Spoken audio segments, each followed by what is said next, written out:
Good evening and welcome to the Labour leadership debate on LBC. The party's in crisis. Some say it's going through an emotional trauma. In the next 90 minutes, the four candidates fighting to lead Labour are here to answer your questions. Andy Burnham's been depicted as an archetypical flip-flopper. According to some of her colleagues, Liz Kendall is a Tory in disguise. Yvette Cooper stands accused of running a campaign designed to win by saying nothing at all. And if your heart is with Jeremy Corbyn, Tony Blair says you should get a transplant. Tonight, they're all fighting back and say they're ready to take Labour to victory in 2020. 0345 6060 973 is the number to call to get through with your questions. Text 84850, tweet at LBC and use the hashtag LBC debate. And as well as listening, you can watch in high definition on our website, lbc.co.uk. Now, none of the candidates have the slightest clue of the questions coming their way, including the questions that they have for each other in our Ask Me Anything rounds. The results could be very revealing. Well, OK, let's get on with it and go to our first caller. Isabel is from Corby in Northamptonshire. Isabel, what would you like to ask? I was horrified how GAP voted in the welfare reform bill on Monday. This proves to me that Jeremy Corbyn is a man of hope, he's a man of trust, and he's a man of conviction and integrity. He's like a knight in shining armour to lots of people, actually. Does this prove that he's the only real candidate for change in this leadership election? Liz Kendall.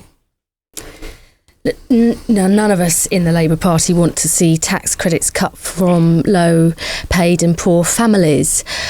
But, you know, I thought Harriet Harman was right when she said one of the reasons why we lost the election was people didn't trust us with their money and they didn't trust us on welfare. And that actually, if we kept saying and doing the same things over the next 5 years as we did over the last, we'd have the same result. And we wouldn't be able to prevent the Tories doing things like cutting tax credits from working families. And I think we've got to set out an alternative, which I've done. I've said we should look at the £100 billion a year we spend on tax reliefs so that we don't have to go forward with the cuts to working tax credits that will affect 3 million people. But isn't this why people regard you as Tory light? No, because, you know, I believe we need a welfare system that helps people who can work to do so and provides decent support for those who can't. But we have to show how we would pay for it. That's what I've done on the announcement on looking at the tax reliefs, the £100 billion we spend on that, because we are the party of work. We want people to work and for them to be better off in work than they are on benefits. And we have to face up to this as a party. We've got to set out a credible position on welfare reform. Andy Burnham, why aren't you Isabel's knight in shining armour? Well, I am the candidate for change because I led calls for Labour to change its position. Harriet Harman originally said that we would abstain completely on the bill.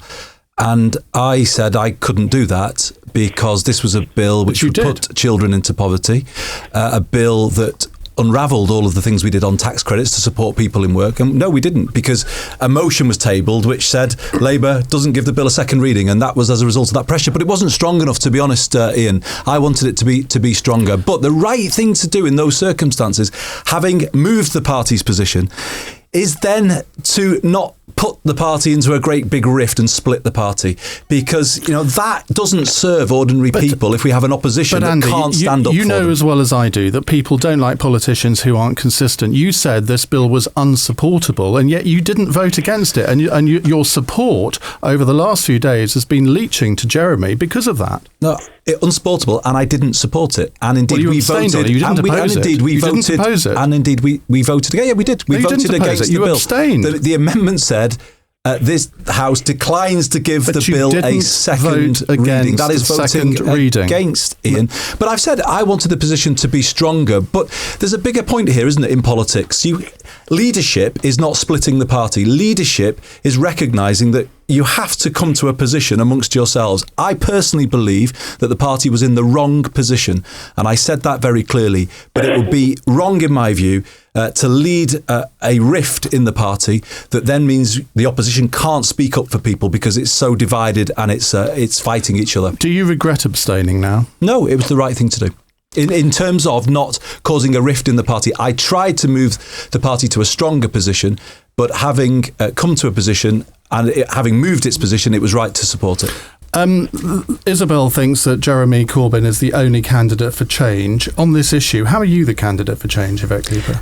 I think in order to be the candidate for change, you've got to be able to deliver change. It's no good just shouting about change from the sidelines. You've got to be able to win in order to be able to change things. You know, we saw anybody watched the 10 o'clock news on the night of the budget, and there was a woman who was crying because of the tax credit cuts she's going to be facing. We can't stop those tax credit cuts because we're not in government.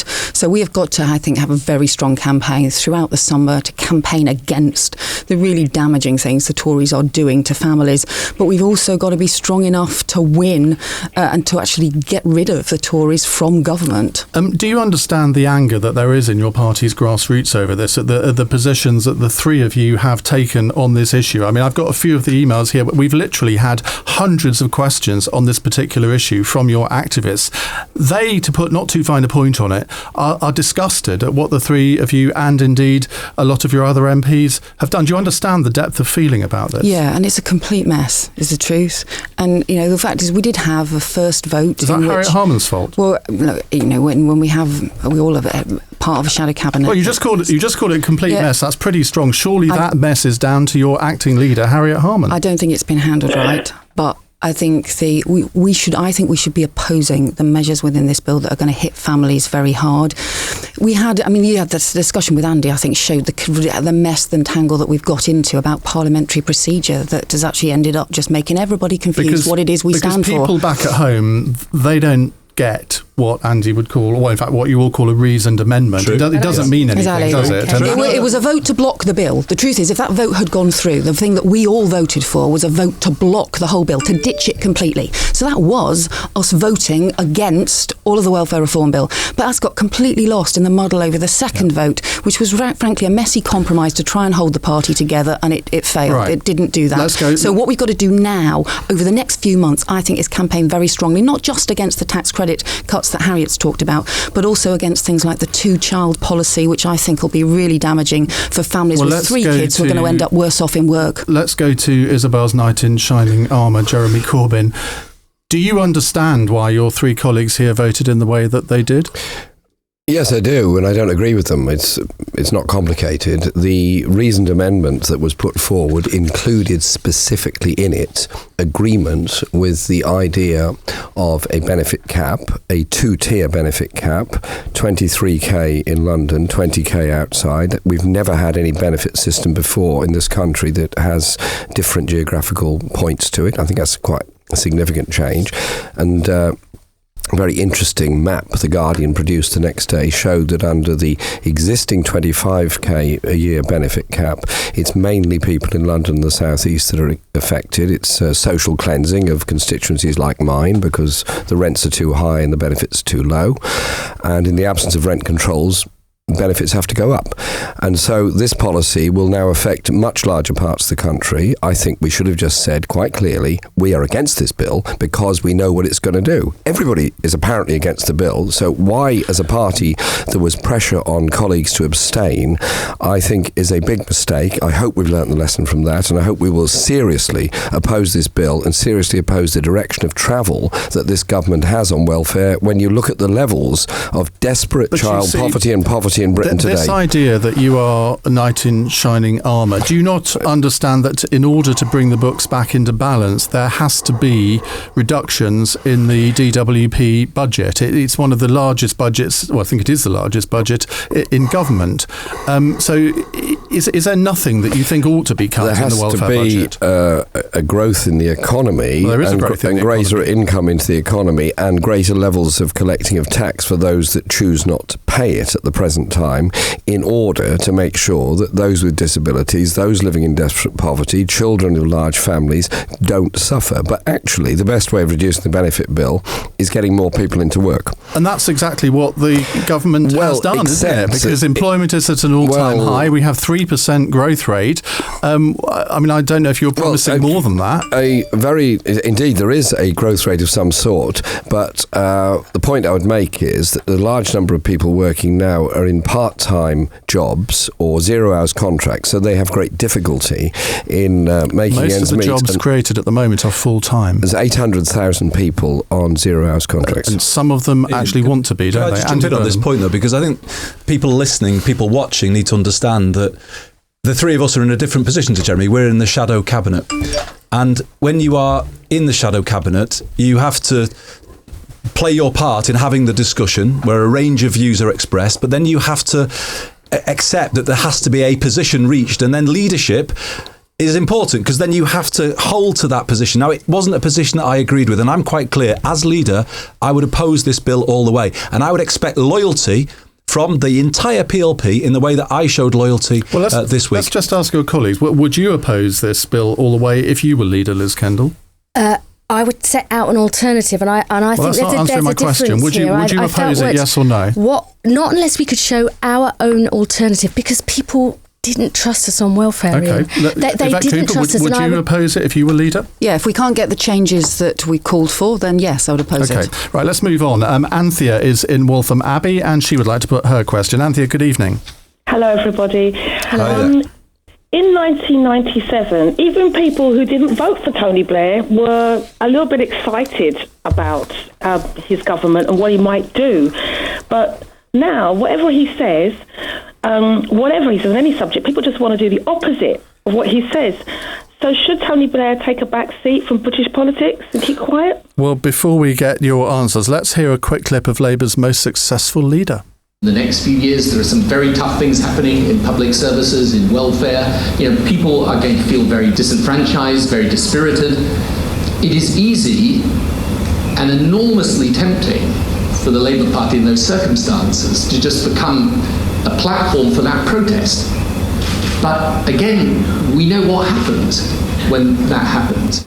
Andy Burnham, should Tony Blair take a back seat? No, I think he's perfectly entitled to make his views known. He is our most successful leader of modern times, as you said, Iain. He won 3 general elections. He knows something about winning. He knows something about speaking for the whole country. So, no, he's got something to say. He also has made mistakes, as I'm sure he would recognise. So it's not all that Tony says, but we listen to what he says. But these are very different times that we live in now. And the Labour Party does best, I think, when it speaks to people's sense of hope, gives people inspiration, and that's what we now need to do in a way that we did back in the mid-1990s. Well, when I first became aware of you in politics, I would have described you as the archetypal Blairite, and yet would I be correct in saying you've gone on a little bit of a journey since then, or would you say you're still a Blairite? No, I would say that this is where you people in the media always get it wrong. I was loyal to Tony, but I was then loyal to Gordon, and I was loyal to Ed because I'm Labour through and through. I am a Labour man to my core. And you always like to say, "Oh, let's slap that label on," and this label, he's part of this faction. Actually, I take the simple view. Maybe it's a slightly old-fashioned view, Iain, that a Labour government of any shape, of any kind of composition is always better for the majority of working people in this country. Even one led by Jeremy Corbyn. And I will always work and be loyal to a Labour government to sustain that. Would you be loyal to a Jeremy Corbyn-led government? If that was the decision of the Labour Party, I would, of course, be loyal to the Labour Party and loyal to Jeremy, yeah. Yvette Cooper, Tony Blair, whenever we hold phone-ins on this radio station, his name comes up. He seems to have become public enemy number one, particularly among Labour Party activists, which some find quite difficult to understand. It's probably also the nature of Britain, isn't it? You build people up, we knock them down, build people up again, knock them down. I think that's part of the way in which they actually have a healthy debate in a democracy. I think that, the issues that everybody's talking about today is about how you win the election, and I don't think we do that by trying to rerun 1997. A lot has changed since then. The economy's changed, technology's changed, but also politics has changed. We lost votes to UKIP and to the SNP as well as to the Tories. We've got to reach out in all directions. But so the what can you learn from Tony Blair? The right point is that if you just get angry at the world, you can't change the world. We've actually got to be able to win power in order to be able to do things for all of the people who are relying on a Labour government. So many people that we're letting down if we don't win. To win power, surely you have to inspire. And Tony Blair did that. Very few political leaders ever can. Can you seriously look me in the eye and say that in this contest, you've inspired anybody? well, we've got a challenge to inspire people. I meant you personally. Yeah, well, and every one of us. And, I would love to inspire people about the high-tech digital jobs of the future, which I think is really exciting, about how we can compete with India and China again, be at the forefront of the digital revolution like we were at the forefront of the industrial revolution, how we have a childcare revolution, how we can stop families being stretched and strained to fit round work and instead change work to fit round family life, and how we can just at that historic mission of ending child poverty in our lifetime so parents aren't forced to go to food banks to put a hot meal on the table. I think those are inspiring Labour things. Now look, Tony Blair came in after Labour had been in opposition for a very, very long time and people were desperate to be inspired. We cannot wait 18 years. We cannot leave children today to grow up their entire childhood under a Tory government. So we can't wait for that to provide that inspiration. So it's harder now, but we've got to do it. But it is interesting that I talk about inspiration and most of the things you talk about are actually negative things. You're not actually inspiring high-tech jobs people. isn't. I just think that's about fantastic everything jobs. That you said was negative. Childcare revolution, so that parents aren't being stretched and strained and having their childcare costs grow through the roof, feeling continually guilty that they can't manage to get home in time to pick the kids up from school because they can't get part-time work that they need that's properly paid rather than just low-paid part-time work because it's the only thing on offer. I think there's a lot of positive things in there that a Labour government should be delivering. Jeremy Corbyn, should Tony Blair take a back seat? He's welcome to join in any discussion he wants to. I hope he... Very decent of you. Well, Tony and I have never been close, as you've probably understood. We've had one or two differences of opinion, mainly over Iraq and private finance initiative in public services. But you have been saying the same things more or less since 1983. You are very consistent on that. But hasn't the world moved on? And you've sort of stayed with the 1983 Labour election manifesto, which Gerald Kaufman memorably described as the longest suicide note in history. I've been an MP throughout that period. I'm proud of that. I'm proud of being re-elected 8 times in my own constituency, and I'm proud of the support that I've received to do that. I'm proud of the things I've been able to take up in Parliament on human rights and injustice, and I will do that whatever my position. Have I changed? Fundamentally, I want a more equal society. I want a more peaceful world. I want respect for human rights. Fundamentally, I think we are a more unequal society than we were 30, 40 years ago, and I think these are the crucial issues that have to be addressed in this leadership campaign. But would you admit that you have more in common with that 1983 manifesto compared to Tony Blair's 1997 manifesto? Well, Tony Blair was elected on the 1983 manifesto just as I was, actually. We were both elected at the same time. If he was in the studio, I could ask him that question, but let me put it to you again. Do you agree with the 97 manifesto was rather short and rather vague, and unfortunately included within it accepting Tory spending plans for the first 2 years of an incoming Labour government. In accepting that, they went straight into the road of private finance in order to build schools and hospitals. We did get the new schools and hospitals, but by goodness, we aren't off paying for them now. Andy Burnham has said that he thought the Ed Miliband's election manifesto was the best one that he's ever fought on. What would you say was the best one that you fought on? Because I think you'd say 1983, if you're being honest. There's been some good stuff in all of them, quite honestly. 87 manifesto, 92, stop 97. It. I'm not fudging it. 83 was a manifesto that was your dream manifesto. It was a very long manifesto, and if that manifesto was in front of us now, with the National Investment Bank in order to restructure industry, and National Investment Bank, I'm coming on to that, which would also help with the funding of the structural problems of this country, the infrastructure problems. That's right. Yes, I am in favour of nuclear disarmament. I think you're very well aware of that, and I would rather we spent £100 billion not on Trident but in investing in high-tech engineering and high-tech jobs. Liz Kendall, Tony Blair, your hero. Well, listen, he didn't just win elections. He led a government along with Gordon Brown that did amazing things. You know, a national minimum wage, maternity and paternity leave and pay. But why do so many Labour activists forget all of that and they just concentrate on Iraq? Well, because it was a very, very divisive issue in the party and in the country. And look, this country can achieve great things. Think of all our amazing talents, our creative industries, our world-leading science and biotech companies. You know, we have a great future if we can unleash the talents of all of the people in this country. And that's what I'm in politics for. I think your chance of fulfilling your potential and living your hopes and dreams should never depend on where you're born, what your parents did, your gender, sexuality or the colour of your skin. Right. And we can achieve great things. And that's what we do when we're in government. This isn't just about, I want us to win an election, not just for the sake of it, but because Labour governments do great things. So when Jeremy criticises the 1997 manifesto, I am really proud of the amazing things that did. It wasn't just that we won elections, we changed the country. We changed the country for the better, and I'll never stop being proud of that. What would you have, if you had been old enough to stand in 1983? I don't think you were. Would you? Well, I was 12. You were 12, so you weren't. Was that a manifesto you could have stood for Labour on? Well, it wouldn't have been my favourite manifesto, no. Partly, but and it wasn't successful, and it didn't set out. It didn't set out a.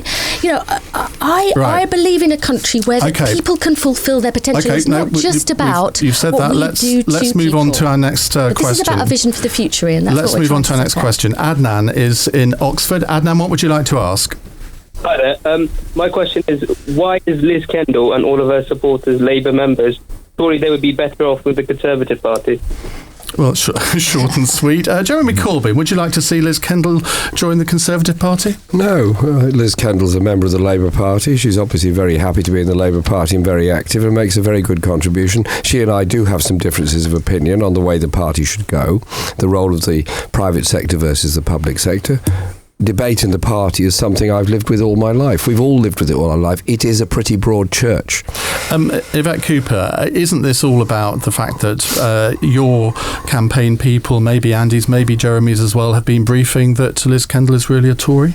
No, because she's not. We're just talking about what happened in 1997 and the pride in the national minimum wage and in the things that the Labour government campaigned for and the Labour government delivered. And Liz has done a lot of work for the last 5 years on issues around social care, issues around older people. That's about Labour support for families across the country.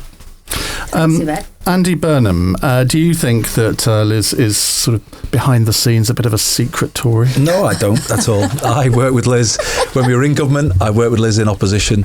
I think we both share the same passion for the NHS. And actually, we don't see this contest becoming, when we're all having a go at each other. I think we agree on a lot of things, all of us. And whatever happens, we will work together coming out of this for the good of the Labour Party, because that's what unites us. And there's far more that unites the people around this table than divides us. Liz, how did it make you feel when you saw these newspaper stories that had clearly been planted by somebody? And we know what happens in leadership campaign elections. There's always people briefing this, that and the other.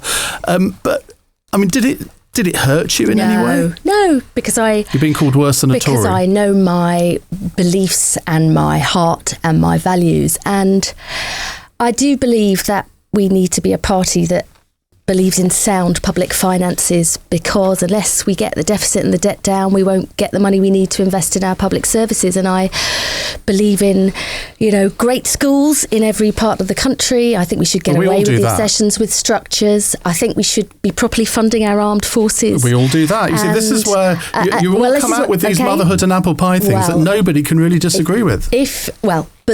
Because I've believed in those values, some have said you're a Tory, but honestly, if we allow the Tories just to take those issues for their own, the Tories will be in power forever. And I actually want to get Labour supporters who voted Tory to come back to us. We're going to have to do that if we're going to be in government. Well, let's take a break from your questions for a moment and go to the first of our Ask Me Anything segments. This is where one candidate has questions posed to them by each of the other three. There are 4 of these dotted through tonight's debate, each lasting around 5 minutes. Now, the order has been drawn by lots, and the first to be questioned is Yvette Cooper. Andy Burnham, what would you like to ask Yvette? Well, I'd like to ask Yvette. She might have anticipated this question, but I would begin by saying we both agree, Yvette, that Labour spending didn't cause the crash. But with hindsight, do you really think that we did nothing wrong and that we didn't let the deficit get too high? Well, I've said, I think very clearly, I think the deficit, we had a small deficit and just before the crisis that ideally would have been a small surplus. It would have been in surplus at that time. But I think the big difference between us is that what you've said, Andy, is that public spending was somehow such a big problem that it meant we were too weak to deal with the financial crisis when it came. And I just disagree with that, because we were strong enough to have the cuts to VAT to support the economy, the car scrappage scheme that stopped the car industry going bust. We're also strong enough to do the support for pensioners and to stop Royal Bank of Scotland going bust.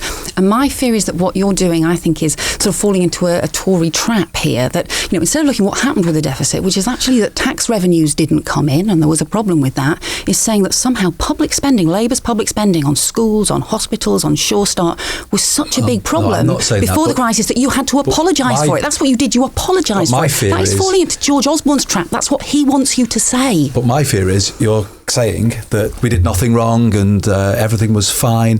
Because if you're not honest about some of the things that you did get wrong, I don't think the public are then prepared to give you credit for the lot of things that you did get right. And that's the problem, isn't it? We looked like we weren't prepared to debate our economic record in the last Parliament, and we should have done. We should have been proud that we ran a strong economy for 10 years. But, there is a but, we should have acknowledged that the deficit did get too high in the middle of the last decade. Indeed, Tony Blair, I think, said that himself today, pointing to an independent study. Honesty is needed, isn't it? Because the public won't trust us again until we're honest about our past. Wrong. And the big thing that we got wrong was we should have had much stronger regulation of the banks, much stronger regulation before the financial crisis. Yep. And so we should have done that. But the trouble is that what George Osborne wants everybody to believe is that somehow Labour's public spending was such a problem, whether it was the schools, the Sure Starts, the hospitals, all of those things, that is the reason why he is making much substantial cuts now, 40% cuts that he wants to make now. We should have been running a surplus. Let me just finish first. Andy, let me finish first, and then you're very welcome to come in. Let me just finish first. So therefore we made a mistake, you're saying? Hang on a second, let me finish first. Because he wants us to say, he wants to be able to blame Labour for 40% cuts that he wants to make for ideological reasons. And the more that everybody in Labour says, oh yes, suddenly Labour's public spending was such a problem that actually a Labour shadow minister now wants to apologise for Labour's record. I just think that's the wrong approach. Sure, there were some areas where there was overspending, and I found £5 billion of waste which I managed to cut. But I will never apologise for Labour's investment in the health service and in Sure Starts, which we should be proud of. Jeremy Corbyn, what's your question to Yvette? Thanks, Yvette. One of the hustings, I can't remember which one, about 3 weeks ago, there's been 20 of these hustings, so none of us can expect to be remembering all of them. Cardiff, You'll remember this one, Jeremy. Somewhere. Yvette, you made a really good statement about the role of the welfare state in preventing people falling into destitution, more or less the same language that I use frequently. And you talked about your own experience of it, and I thought it was really good. And so what concerns me is the policy that we seem to be falling into of saying that people who legally come to this country, legally work here, legally pay taxes, legally pay national insurance, if they get into a problem, which we could all get into at any time, they cannot access benefits for the first few years they're here. Don't you think it would be better and fairer if we said, once somebody's here, once they're paying, as they are, all those things, they should have the same access to benefits as you and I have? Well, we already have a system where people who come from outside Europe can't claim any benefits or support until they've been here, usually for at least 5 years. It's obviously different for asylum seekers and refugees. Well, hang on, it's different for refugees and asylum seekers, because it should be, because I think it's different from immigration. But when people come to Britain from outside Europe, they don't can't claim any support. And I think if you were going to go and work in Spain or in Germany or another country across Europe, I don't think you would expect to be able to claim benefits straight away. So I think if people have been contributing first, that's a good thing, and that is fair enough. But I don't think it's right for people to be able to claim benefits straight away when they first arrive. I think that should apply for Brits going to other countries across Europe as well. And the reason I think it is because otherwise what happens is that all of these European countries all have an incentive to start cutting all of their social security support, and it becomes a race to the bottom between countries. We don't want that. We need to support that social solidarity across all countries. Germany gives far more support to people anyway all the time, and in Britain we have a generation of unprocessed refugee cases. I mean, you're aware of this from your own that's a nightmare. Jeremy, they are living in destitution. We have to let Liz Kendall ask her question. Liz, what would you like to ask? What would you change from our last manifesto's immigration policy?